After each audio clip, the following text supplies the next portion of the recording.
မင်းအကြောင်းကိုမင်းနောက်ွယ်မှာပြောနေတဲ့လူတွေရှိတယ်ဆိုတာသိရင်ဘယ်လိုခံစားရမလဲလူတိုင်းမှာကိုယ့်ရဲ့ကိုယ်ရေးကိုယ်ရာစိတ်ပိုင်းဆိုင်ရာပြဿနာဆိုတာရှိပါတယ်လူသိစေချင်တာရှိတယ်လို့လူမသိစေချင်တာလည်းရှိတတ်ပါတယ်ဒါကြောင့်ပေါင်းတင်ဆက်ဆံရေးနယ်ပယ်မှာသိပေမဲ့မသိချင်အောင်ဆောင်ရတယ်လို့သိပေမဲ့မပြောဘဲနေပေးရတာလည်းရှိပါတယ်ဒီနေရာမှာစာနာမှုကလူတစ်ယောက်ရဲ့အဆင့်အတန်းကိုပြပါတယ်မိတ်ဆွေစစ်လို့ထင်ရတဲ့လူတချို့ကကိုယ့်ရဲ့ကိုယ်ရေးကိုယ်ရာအကြောင်းအရာတွေကို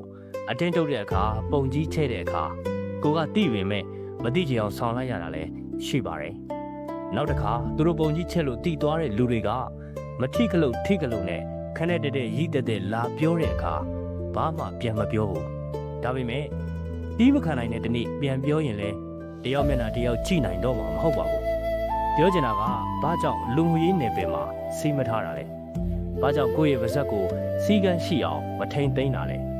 ဘာကြောင့်လူများရဲ့အကြောင်းအရာတွေကိုပေပေနေနေပြောပြီးအရသာခံကျင်ရတာလဲငါလည်းဒီနေ့သူ့လိုကြုံနိုင်နေဆိုရက်အတိလေးရှိဖို့လိုပါတယ်